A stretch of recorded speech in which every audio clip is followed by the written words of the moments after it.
Hello friends, आज हम बात करने वाले हैं क्लास 7th की एनसीईआरटी जो है ज्योग्राफी का, उसके बारे में। इसके पहले हमने क्लास 6 की जो ज्योग्राफी का है उसको हमने पूरा कंप्लीट कर चुका है। ये मेरा पहला चैप्टर है जिसका नाम है पर्यावरण। ठीक है, तो इसको पढ़ने से पहले इसका जो रेफरेंस ले लेते हैं कि इसमें हम पढ़ने क्या वाले हैं। तो चलते हैं, देख लेते हैं। इसमें हम बात करेंगे कि पर्यावरण क्या है, पर्यावरण जो है वो प्रदूषित कैसे होता है, जो मानव होते हैं वो पर्यावरण को किस प्रकार प्रदूषित करते हैं उसके बारे में भी हम इसमें देखेंगे। यहाँ पे एक कहानी के थ्रू बताया गया है बच्चों के बारे में। पर्यावरण के जो घटक हैं वो कौन से हैं, जिसमें प्राकृतिक आएगा, मानव निर्मित आएगा, और जो स्वयं मानव होता है वो किस प्रकार पर्यावरण के घटक हैं, किस प्रकार मानव भी इससे घटक होते हैं। ठीक है, इसके बाद से हम देखेंगे कि जो जीव और अजीव के बारे में देखेंगे कि कौन कौन से होते हैं। जो प्राकृतिक पर्यावरण है वो क्या है, प्राकृतिक पर्यावरण में कौन कौन शामिल होते हैं। जैसे हमने पिछले चैप्टर में कंप्लीट किया था कि जो जैवमंडल है और वायुमंडल, जलमंडल और स्थल मंडल, इन सारी चीज़ों को हमने क्लास 6 में पूरा अच्छे से कवर किया है। इसमें हम थोड़ा थोड़ा एक रेफरेंस देखेंगे। ठीक है, तो इन सब के बारे में देखेंगे कि होता क्या है ये। इसके बाद हम देखेंगे कि जो परितंत्र है वो क्या है, परितंत्र आखिर होता क्या है उसके बारे में देखेंगे। ठीक है, कि किस प्रकार अलग अलग स्थानों पर अलग अलग जो मौसम है रहते हैं, वहाँ पे अलग अलग जानवर रहते हैं। इन सारी चीज़ों को हम इसमें देखेंगे। उसके बाद हम देखेंगे जो मानवीय पर्यावरण है वो क्या है, किस प्रकार पहले के लोग बार्टर सिस्टम है उसके द्वारा अपने आप को जीवित करते थे। लेन देन की जो प्रक्रिया थी वो पहले वस्तु विनिमय पद्धति के माध्यम से होती थी, यानी बार्टर सिस्टम से। तो उसके बारे में देखेंगे किस प्रकार होती थी। और लास्ट में हम देखेंगे कि जो इसमें जो क्वेश्चन दिए गए हैं इन सारे क्वेश्चंस को हम एक एक करके अटेम्प्ट करेंगे। ठीक है, अब आते हैं लंबी छुट्टियों के बाद जब रवि स्कूल जा रहा था तब उसने देखा कि उसके स्कूल के निकट के खेल के मैदान में खुदाई हो गई थी। वही एक मैदान उसके खेलने के लिए वहाँ पे बचा हुआ था। लोगों ने बताया कि वहाँ अनेक फ्लैटों वाली एक बड़ी इमारत बनेगी। जब रवि को समझ में आया कि मुलायम घास, गेंद के फूल और तितलियाँ, यहाँ तक कि विशाल मैदान हमेशा के लिए नष्ट हो चुका है, तो उसकी आंखों से आंसू छलकने लगे। उसने यह बात अपने सहपाठियों को बताया और सुबह की सभा में प्रधानाचार्य ने भी बहुत उदासी से कहा, देखो कैसे हमारा पर्यावरण बदल रहा है। तब कक्षा में रवि ने अपने शिक्षक से पूछा कि आखिर पर्यावरण होता क्या है।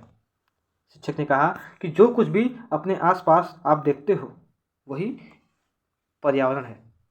रवि कहने लगा, इसका अर्थ है स्कूल, भवन, मेज, कुर्सियाँ, खुले मैदान, सड़क, कूड़ा करकट, यहाँ तक कि मेरे दोस्त भी पर्यावरण के अंग हैं। शिक्षक ने कहा, हाँ, लेकिन कुछ ऐसी वस्तुएं होती हैं जो प्राकृतिक निर्मित होती हैं और कुछ ऐसी वस्तुएं होती हैं जो मानव द्वारा निर्मित होती हैं। अगर हम बात करें कि प्रकृति द्वारा कौन सी वस्तुएं निर्मित होती हैं तो उसमें आएंगे पहाड़, नदियाँ, प्राणी और पेड़। लेकिन अगर बात करें कि मानव द्वारा निर्मित क्या होती हैं तो आप बोलेंगे सड़कें, कार, कपड़े और किताबें, ये सारी चीज़ें मानव द्वारा निर्मित होती हैं। अगर हम बात करें कि पर्यावरण हमारे जीवन में किस प्रकार उपयोगी है, तो पर्यावरण हमारे जीवन का मूल आधार है। यह हमें सांस लेने के लिए और सांस लेने के लिए हवा देती है, पीने के लिए जल देती है और खाने के लिए भोजन और रहने के लिए भूमि प्रदान देती है। मानव जो है वो पर्यावरण में परिवर्तन कैसे लाता है, वो अपने जो एक्टिविटी है डेली लाइफ की उसके वजह से। जैसे कार का धुआं वायु को प्रदूषित करता है, जो पानी को पात्र में एकत्रित किया जाता है, भोजन को बर्तन में परोसा जाता है और भूमि पर कारखानों का निर्माण होता है। ये जो चीज़ें हैं, मानव कार, मील, कारखाने और बर्तन, इनका निर्माण करता है मानव जो है, और इस प्रकार से मानव प्राकृतिक पर्यावरण में परिवर्तन ला रहा है। अब आते हैं कि पर्यावरण के घटक आखिर होते कौन हैं। पर्यावरण के 3 घटक हैं। पहला है मानव निर्मित, दूसरा है प्राकृतिक और तीसरा है मानव खुद।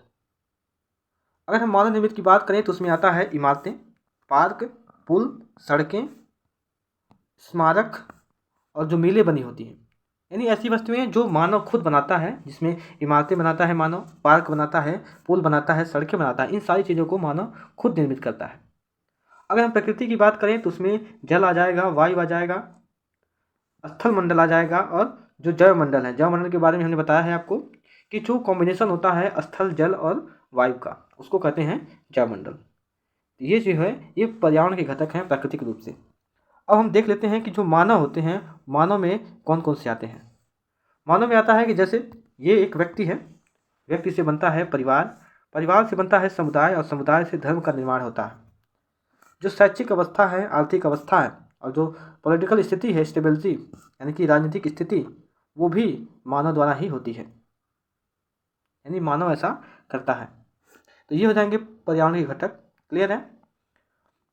इसके बाद हम देखते हैं कि पर्यावरण क्या है, यहाँ पे दिया हुआ है फिर से। तो किसी भी जीवित प्राणी के चारों ओर पाए जाने वाले लोग, स्थान और वस्तुएं, उन की प्रकृति जो होती है वही पर्यावरण कहलाती है। यानी हमारे चारों ओर सराउंडिंग में जो आपको चीज़ दिखाई देती हैं, जैसे ऊपर ने बताया, तो उसको कहते हैं पर्यावरण। अब इसमें दो चीज़ें होती हैं, इसमें एक होती है जीवी और एक होती है अजीवी। जीवी क्या है? तो सजीव प्राणियों का संसार, जिसमें हम पादप कहेंगे, हम जंतु कहेंगे, जिनमें जान होती है, जो वो चीज़ें होती हैं जीवी है। और जो अजीवी होती हैं, जैसे कि निर्जीव पदार्थों का संसार, जिसमें स्थल भी शामिल है। ठीक है, इन चीज़ों को अजीवी कहते हैं। अब आता है कि प्राकृतिक पर्यावरण होता क्या है। तो प्राकृतिक पर्यावरण की बात करें तो उसमें भूमि, जल, वायु, पेड़ पौधे और जो जीवीय जंतु हैं, इन सबको मिला करके प्राकृतिक पर्यावरण का निर्माण होता है। स्थल मंडल, जल मंडल, वायुमंडल, ये सब हमने क्लास 6 में पढ़ा है ऑलरेडी। ठीक है, कि स्थल मंडल क्या है, जल मंडल क्या है और वायुमंडल क्या है, और इन तीनों का जो कॉम्बिनेशन है वो जैवमंडल कहलाता है। इसके बारे में हमने डिटेल से क्लास 6 की जो NCERT है उसमें कवर कर चुके हैं, आप जाके देख सकते हैं। अब इसमें जो पृथ्वी है उसके बारे में देख लेते हैं कि पृथ्वी की ठोस प्रकृति यानी कि कठोर ऊपरी परत को स्थल मंडल कहते हैं। ये जो है चट्टान और खनिजों से बना होता है एवं मिट्टी की पतली परत से ढका होता है। यह पहाड़, पठार, मैदान और घाटी, ये सारी विभिन्न जो स्थलाकृतियाँ हैं, इनका एक विषम धरातल होता है। ये स्थलाकृतियाँ महाद्वीप के अलावा महासागर की सतह पर भी पाई जाती हैं। स्थल मंडल का वह क्षेत्र जिसमें वन, कृषि, मानव बस्तियाँ और पशुओं के चरने के लिए जो चारागाह है, वो भी स्थल मंडल हमें प्रदान करता है। ये खनिज संपदा का भी स्रोत है। यहाँ पे आपको फिगर में दिख रहा होगा कि ये वायुमंडल है, ये जल मंडल है, ये जैव मंडल है, और नीचे आपको दिखाई देगा यहाँ पे ये स्थल मंडल है। ठीक है, तो जो वायुमंडल है, वायुमंडल आपको पता ही है, ऊपर के जो वातावरण होते हैं, यानी कि पर्यावरण संबंधित जो चारों ओर दिखाई देते हैं ऊपरी सतह पर, उनको हम वायुमंडल कह सकते हैं। जलमंडल की बात करें तो जलमंडल में क्या आते हैं? नदियाँ, झीलें, तालाब, ये सारी चीज़ें जलमंडल में आती हैं।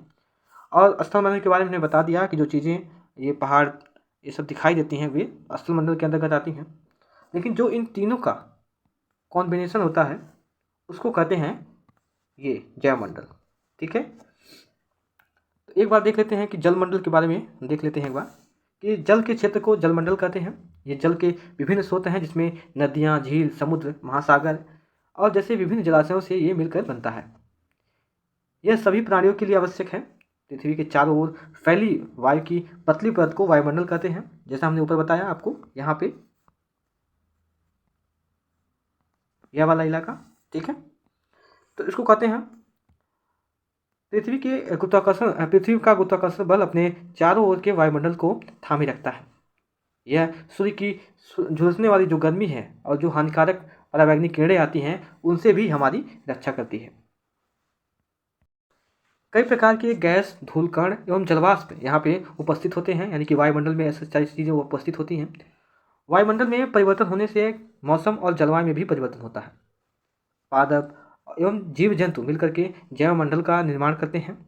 यह पृथ्वी का एक संकीर्ण क्षेत्र है, यानी कि नैरो एरियाज है, जहाँ स्थल, जल और वायु मिलकर के इन सारी चीज़ों को मिला करके ये बनाए जाते हैं। हमने बताया पहले कि जहाँ पे जल, वायु और स्थल, इन तीनों का जहाँ पे कॉम्बिनेशन होता है, वहीं पे जैवमंडल का निर्माण होता है।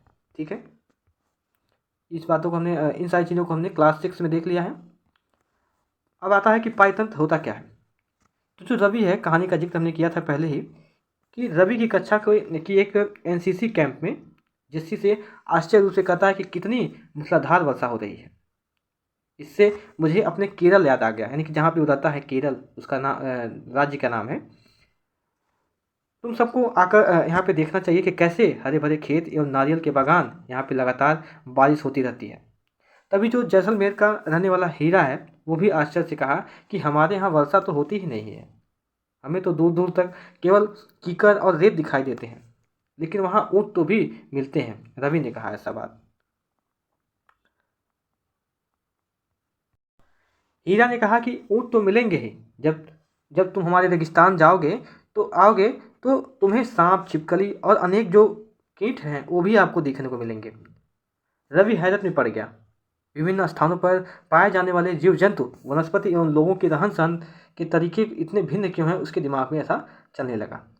और जो सभी के संबंध हैं एक दूसरे के साथ, वो भी कैसे हैं, उसके दिमाग में ये भी चलने लगा। सभी पेड़ पौधे, जीव जंतु एवं मानव अपने आसपास के पर्यावरण पर आश्रित होते हैं, ऐसा शिक्षक ने कहा। प्रायः वह एक दूसरे पर ही आश्रित होते हैं। जीवधारियों का आपसी और अपने आसपास के पर्यावरण के बीच का जो संबंध है, वही परितंत्र का निर्माण करता है। अधिक वर्षा वाले जो वन हैं, घास स्थल हैं, रेगिस्तान हैं, पर्वत, झील, नदी, महासागर, ये सारी चीज़ें परितंत्र हो सकते हैं। ठीक है, उनका एक हिस्सा हो सकते हैं ये। तो ऐसा जो है टीचर्स बच्चों को समझाते हुए कहते हैं। यहाँ पे एडिशनल फैक्ट दिया है जिसमें कह रहा है कि 5 जून को विश्व पर्यावरण दिवस मनाया जाता है। एग्जाम में सीधा आता है कि विश्व पर्यावरण दिवस कब मनाया जाता है, तो आप बोलेंगे 5 जून को। ठीक है, जो बार्टर सिस्टम है उसके बारे में एक बार देख लेते हैं। बार्टर सिस्टम प्रणाली क्या है? यह वस्तुओं की अदला बदली का व्यापार है जिसमें धन का प्रयोग नहीं किया जाता है। यानी कि इसको हमने पहले भी जिक्र किया है कि यदि ये कोई लड़का है, ये दूसरा कोई लड़का है, मान लीजिए इसका नाम राम है, ये श्याम है। राम के पास आलूओं से भरी बोरी रखी है, श्याम के पास टमाटर से भरी बोरी रखी है। अब राम को टमाटर की आवश्यकता है और श्याम को आलू की आवश्यकता है। ये दोनों लोग एक दूसरे के साथ एक्सचेंज करके अपनी जो ज़रूरतें हैं उनको पूरा कर सकते हैं। इसमें किसी प्रकार के पैसे की जो खर्च है वो नहीं आता है, यानी कि पैसे की लेन देन नहीं होता है, इसमें सामानों का लेन देन होता है। इसी को कहते हैं बार्टर सिस्टम या वस्तु विनिमय पद्धति। ठीक है, अब हम आते हैं मानवीय पर्यावरण पर। जो मानवीय पर्यावरण है, मानव अपने पर्यावरण के साथ पारस्परिक क्रिया करता है और उसमें अपनी आवश्यकता के अनुसार परिवर्तन करता है। प्रारंभिक मानव ने स्वयं को प्रकृति के रूप बना लिया था। उनका जीवन सरल था और आसपास की जो प्रकृति हैं उनकी आवश्यकताओं को पूरी करती थी। समय के साथ कई प्रकार की आवश्यकताएं बढ़ीं। मानव ने पर्यावरण के उपयोग और उसके परिवर्तन करने के कई तरीके सीख लिए। उसने फसल उगाना, पशु पालना, स्थायी जीवन जीना, ये सारी चीज़ें सीख लिया। पहिए का आविष्कार भी सीख लिया। पहिए का आविष्कार हुआ, आवश्यकता से अधिक अन्न उपजाया हुआ, मतलब जो अन्न है यानी अनाज है वो आवश्यकता से अधिक वो सब लोग उपजाने लगे। अब उसी समय वस्तु विनिमय प्रणाली का विकास हुआ जिसके बारे में हमने पहले ही जिक्र किया है। व्यापार आरंभ हुआ एवं वाणिज्य का विकास शुरू हो गया। यहाँ तक कि औद्योगिक क्रांति से बड़े पैमाने पर उत्पादन प्रारंभ हो गया। परिवहन तेज गति से प्रारंभ हुआ। ये चीज़ें हैं कि किस प्रकार पहले उनके पास कुछ नहीं था, उन्होंने अनाज को उगाना शुरू किया। अनाज को उगाने शुरू किया तो पशु पालना शुरू किया, पशु को खाने के लिए चारा की आवश्यकता होगी। उसके बाद से उन्होंने थोड़े बड़े स्तर पर खेती करना शुरू कर दिया, अपना एक स्थायी आवास बना लिया लोगों ने। उसके बाद से फिर जब उन्होंने आविष्कार किया पहिए का, आग का, हल का, उसके बाद से जो औजारें बनी उन औजारों से उनको खेती करना आसान हो गया। खेती करना आसान हुआ तो बड़े लेवल पर लोग खेती करने लगे। उसके बाद से यहाँ पे कोई लोग दूसरे रहते थे, उन्होंने कुछ दूसरा उत्पादन किया। यहाँ पे कुछ दूसरे लोग रहते थे, यहाँ पे उन्होंने दूसरा उत्पादन किया। वे एक दूसरे के साथ लेन देन की जो प्रक्रिया शुरू की, उससे बार्टर सिस्टम प्रणाली शुरू हो गई। उसके बाद से एक स्थान से यानी एक महाद्वीप से दूसरे महाद्वीप तक ट्रेड सिस्टम शुरू हो गया, यानी सामान का व्यापार शुरू हो गया। उसके बाद से जो औद्योगिक क्रांति आई तो कई प्रकार की फैक्ट्रियाँ लगने शुरू हो गई, यहाँ पर फैक्ट्रियाँ लगनी शुरू हो गई। उसके बाद से अलग अलग सामान जो कि कच्चे रॉ मटेरियल हैं वो भी वहाँ पे आने लगे क्योंकि फैक्ट्री शुरू हो गई। फैक्ट्री शुरू हो गई तो उसको ले जाने के लिए वाहन की आवश्यकता पड़ी एक स्थान से दूसरे स्थान तक। तो इस प्रकार जो हमारी समाज है, जो दुनिया है, इस प्रकार एक युग से अगले युग तक प्रवेश करती है और इस प्रकार विकास की गति आगे बढ़ रही है। अब हमारी जो विकास की गति है वो रोबोटिक्स पे आधारित है, यानी कि अब औद्योगिक क्रांति से भी ऊपर उठ करके हम रोबोटिक्स की ओर जा रहे हैं। कई अन्य देश हैं वो भी इसमें अपने कदम रख चुके हैं, भारत भी इसमें रखने की ओर अग्रसर है। ठीक है, तो इस प्रकार विकास हुआ। यहाँ पे कहानी फिर शुरू होती है कि कह रहा है कि क्या आप जानते हैं कि आप गर्मी में रसीले तरबूज और सर्दी में भुनी हुई मूंगफली खाना पसंद क्यों करते हैं? प्राकृतिक एवं मानवीय पर्यावरण के बीच सही संतुलन होना आवश्यक है। मानव को पर्यावरण के साथ समरसता में रहने का और उसका उपयोग करना सीखना चाहिए। रवि की कक्षा में मिजोरम की एक लड़की है जिसका नाम है नूरी। वो अक्सर अपने स्थान की हरियाली की बात करती रहती है। खेल का मैदान नष्ट होने के कारण रवि की उदासी देख करके नूरी ने कहा कि आने वाली छुट्टियों में अपने घर मिजोरम आने को उसने कहा। किसको? रवि को। किसने कहा? नूरी ने। रवि के शिक्षक ने सभी बच्चों से कहा कि छुट्टियों में वे जिन स्थानों पर जाएंगे वहाँ के भूदृश्य और घरों एवं लोगों के क्रियाकलापों का चित्र बनाकर लाएंगे। ये कहानी यहाँ पे समाप्त होती है। ठीक है। और यहाँ पे आपको दिया हुआ है कि एनसीईआरटी की खाबी यही है कि इसमें 100 सीखों में बेहतरीन क्वेश्चन दिए रहते हैं। ठीक है। तो यहाँ पे ये कह रहा है कि जब हम अपने पड़ोस में जाते हैं तो अपने जो बुजुर्ग होते हैं उनसे सारी बातों को पूछना चाहिए कि पहले के जो पर्यावरण था वो कैसा था, पहले जो पेड़ पौधे थे वह कहाँ पे स्थित थे, कहाँ तक फैले हुए थे, उनका उस समय पसंदीदा फल कौन सा था, गर्मी में वे कौन से क्रियाकलाप करते थे जिनसे जो गर्मी है वो जाती थी। तो इस प्रकार के क्वेश्चन लोग पूछते हैं। अब आते हैं हम अपने पाइथन पे। इससे पहले हम इसका जो नोट डाउन है, यानी यदि आपको नोट डाउन करना है तो इसमें नोट डाउन से में हम क्या क्या लिख सकते हैं उसके बारे में हम एक बार देखते हैं कि इसमें हम क्या क्या लिख सकते हैं। ठीक है। इस चैप्टर में जो मेन पोर्शन है, जैसे कि जो जिसको हम नोट डाउन करेंगे उसमें आएगा, जैसे पर्यावरण है। पर्यावरण क्या है?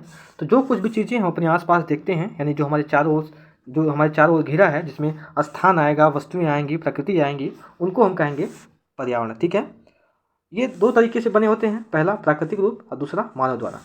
अगर हम प्राकृतिक रूप बताएं कि प्राकृतिक रूप से कैसे बने होते हैं तो उसमें नदियाँ आ जाएंगी, पर्वत आ जाएंगे, पेड़ और जो प्राणी हैं वो चीज़ें आ जाएंगी। अगर हम मानव द्वारा कहेंगे तो मानव में सड़कें आएंगी, कार आएंगी, कपड़े और किताबें आएंगी। ठीक है।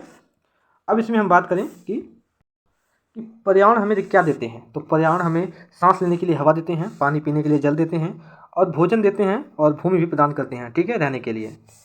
और सेकंड में मानव, इनका मतलब हानि हम कैसे करते हैं। तो मानव हम कार में से जो धुआं निकालते हैं उनसे होता है, पानी को जो प्रदूषित करते हैं उनसे होता है, और जो वायु प्रदूषित करते हैं वो भी उनके कारण जो है पर्यावरण का हानि हो रहा है। ये सारी चीज़ें कौन कर रहा है? ये सारी चीज़ें मानव खुद कर रहा है। ठीक है। कार वही चला रहा है, पानी को प्रदूषित भी वही कर रहा है।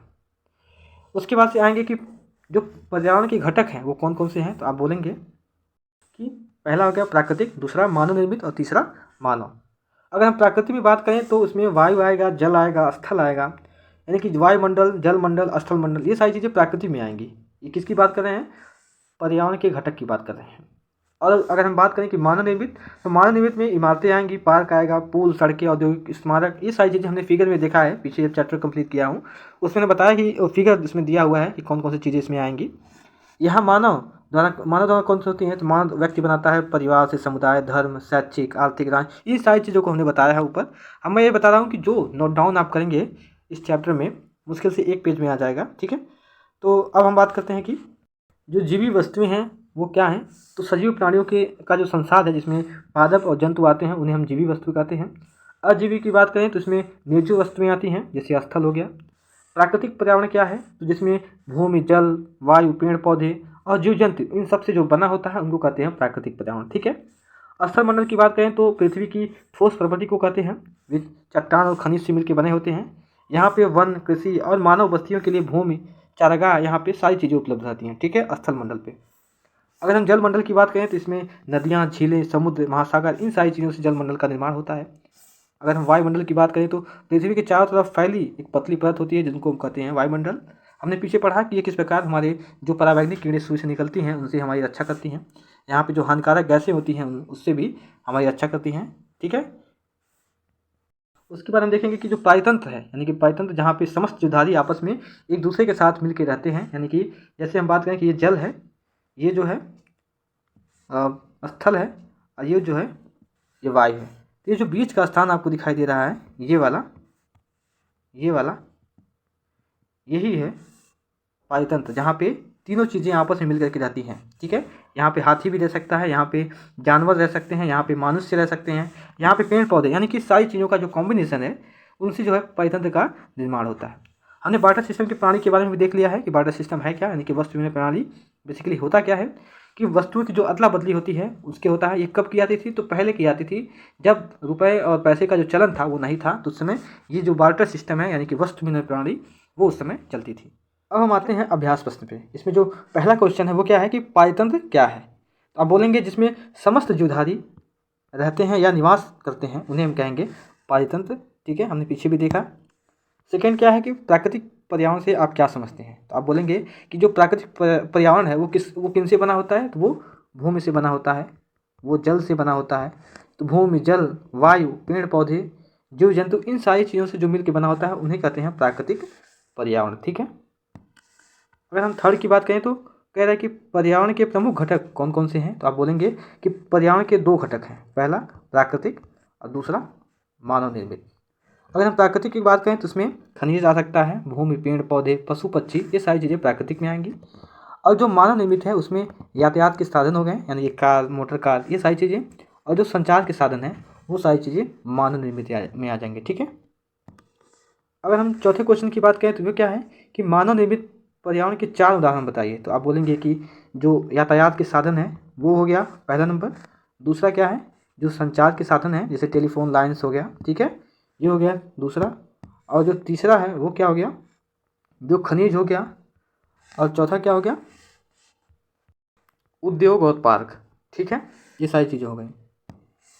अब हम आते हैं पाँचवें क्वेश्चन पे। कह रहा है कि स्थल मंडल होते क्या हैं, तो आप बोलेंगे कि ये पृथ्वी की सबसे ऊपरी परत होती है। ये जो है चट्टान और खनिज से मिलकर बना होता है। यहाँ पर पहाड़, मैदान, पठार, ये सारी चीज़ें, ये इन सारी चीज़ों से ये बना होता है स्थल मंडल। ठीक है। यहाँ पे पहाड़ भी आपने देखा होगा, मैदान भी देखा होगा, पठार भी देखा होगा, घाटियाँ देखी होंगी। ठीक है। तो इन सारी चीज़ों से स्थल मंडल का निर्माण होता है। अब आते हैं कि अपने छठवें क्वेश्चन पे। कह रहा है कि जीवीय पर्यावरण के 2 प्रमुख घटक बताइए, तो आप बोलेंगे कि जीवीय पर्यावरण में जो घटक हैं वो हैं पहला नंबर पेड़ पौधे, इनके अंदर जान होती है ऐसा कहा जाता है। ठीक है। और दूसरा क्या है, पशु पक्षी। ठीक है, पहला हो गया पेड़ पौधे, दूसरा हो गया पशु पक्षी। ठीक है। अब आते हैं लास्ट क्वेश्चन पे। कह रहा है कि जीव मंडल क्या होते हैं, तो आपको पता ही है कि ये अगर मान लीजिए स्थल मंडल है, ये वायुमंडल है और ये जल मंडल है। ठीक है। इन चीज़ों का जो तीनों का जो कॉम्बिनेशन होता है, जो बीच वाला एरिया आपको दिखाई दे रहा होगा ये वाला, इनको कहते हैं जैवमंडल। जो तीनों का स्थल, जल और वायु का कॉम्बिनेशन होता है, ठीक है, इनको कहेंगे जलमंडल, जैवमंडल। ठीक है। और यहीं पर जीव जंतु जो है निवास करते हैं, क्योंकि सारी चीज़ें यहाँ पे उपलब्ध रहती हैं। वायु भी उपलब्ध रहता है, जल भी उपलब्ध रहता है और स्थल भी रहता है निवास करने के लिए। ठीक है। अब आते हैं इसमें। कह रहा है कि इसमें कौन सा प्राकृतिक पायतंत्र नहीं है, तो आप बोलेंगे ताल। ताल जो है वो प्राकृतिक पायतंत्र नहीं है, ये मानव निर्मित पायतंत्र है। ठीक है। सेकंड क्या है, इसमें कौन सा मानवीय पर्यावरण के घटक नहीं है, तो आप बोलेंगे कौन सा नहीं है, आप बोलेंगे स्थल, ये मानवीय पर्यावरण का घटक नहीं है। ठीक है। अब इसमें जो तीसरा क्वेश्चन है क्या दिया है, तीसरा दिया है कि इनमें कौन सा मानव निर्मित पर्यावरण है, तो आप बोलेंगे क्या है, जो सड़क है वो मानव निर्मित पर्यावरण है। ठीक है। अब इसमें का जो लास्ट है वो क्या है कि इसमें कौन सा पर्यावरण के लिए खतरा है, तो आप बोलेंगे जो जनसंख्या वृद्धि है वो पर्यावरण के लिए खतरा है, क्योंकि जितनी जल्दी जनसंख्या बढ़ेगी जो इन्वायरमेंट पे इफेक्ट है वो उतना ही ज़्यादा बढ़ेगा। ठीक है। इसमें जो तीसरा लास्ट में है, जो तीसरा जिसको कहते हैं मिलान कीजिए, तो इसमें जैवमंडल, तो आपने पता ही है कि जैवमंडल स्थल, जल और वायु का मिश्रण है, तो आप बोलेंगे चौथे पे जाएगा। ठीक है। जल और स्थल वायुमंडल का मिश्रण। ठीक है। वायुमंडल क्या है, तो वायुमंडल ये होगा पृथ्वी की जो घेरने वाली वायु की जो चादर होती है वो वायुमंडल कहलाती है। ठीक है। जलमंडल कहाँ पे जाएगा, जलमंडल जो जलीय क्षेत्र है उस पर जाएगा। अब बात कर लेते हैं पर्यावरण की, तो जो पर्यावरण है वो हमारे आसपास का जो क्षेत्र है उसको कहेंगे पर्यावरण। ठीक है। अब इसमें बता रहा है यहाँ पे जो लास्ट का है वो दिया है कि मानव अपने पर्यावरण में परिवर्तन करता है, उसका हमको कारण बताना है। ठीक है। तो मानव अपने पर्यावरण में परिवर्तन किस प्रकार करता है, जैसे मानव जो है वायु प्रदूषित करता है, कार के माध्यम से धुआं निकाल करके, मिलों के माध्यम से धुआं निकाल करके। ठीक है। वो जो है जल को प्रदूषित करता है, मिलों से निकलने वाली जो कचरे होते हैं, जो इन्वायरमेंटल संबंधित जो चीज़ें होती हैं, जो रासायनिक उर्वरक खादें होती हैं जो कि खेतों से बह करके जाती हैं नदी नाले में, उससे भी जल का प्रदूषित करती है। और जो स्थल है, स्थल प्रदूषण भी करता है। कैसे करता है, वहाँ पे विभिन्न प्रकार की फैक्टीरिया बनाता है। ठीक है। तो इन सारी चीज़ों से कारण जो है पर्यावरण में परिवर्तन होता है। ठीक है, यही कारण है। ठीक है। अब जो इसमें लास्ट का है कि पौधे एवं जीव जंतु एक दूसरे पर आश्रित हैं, इसका कारण क्या है। ठीक है। तो इसका कारण यही है, आपको पता ही है, एक पौधा है, पौधे को किसकी आवश्यकता होगी, पौधे को वायु की आवश्यकता होगी, पौधे को सूर्य के प्रकाश की आवश्यकता होगी, पौधे को जल की आवश्यकता होगी। ठीक है। और उसको जो स्थल से जो मिलते हैं, यानी कि मैदान से जो मिलते हैं प्रोटीन्स, उनकी भी आवश्यकता होगी। इन सारी चीज़ों का कॉम्बिनेशन जहाँ पे रहेगा वहीं पे वो पौधा जो है वो उगेगा। तो इस एग्जाम्पल के जरिए हम समझ सकते हैं कि किस प्रकार जो पौधे और जो जंतु हैं वे एक दूसरे पर किस प्रकार आश्रित हैं। यहाँ पे जो पौधा आपको मिलेगा, इस पौधे को कोई जानवर खा सकता है, उस जानवर को कोई और जानवर खा सकता है। ठीक है, जैसे ये पेड़ है, इस पेड़ के पत्ते को एक बकरी खाती है। बकरी को कौन खाएगा? मान लेते हैं भेड़िया खाता है, और भेड़िया को कौन खाएगा? शेर खाता है। तो इस प्रकार जो डिपेंडेंसी है, ये इस प्रकार डिपेंडेंसी रहती है। ये किस प्रकार हमने देखा कि जो पौधा है वो किस प्रकार निर्भर है सारी चीज़ों पे, जल, वायु, सूर्य, मैदान यानी कि स्थल मंडल, इन सारी चीज़ों पर पौधे निर्भर है। पौधे पे जो जानवर निर्भर है, उस जानवर पे कौन सा निर्भर है, और इस पे कौन सा निर्भर है। ठीक है, इस प्रकार से हमने देखा कि पौधे और जीव जंतु एक दूसरे पर किस प्रकार आश्रित हैं। ठीक है, आई होप क्लियर हो गया होगा। तो ये जो मेरा चैप्टर था यहीं पे समाप्त हुआ। ठीक है, अब अगला जो चैप्टर है इसको हम कल डिस्कस करेंगे। तो आज के लिए बस इतना ही। Thank you very much.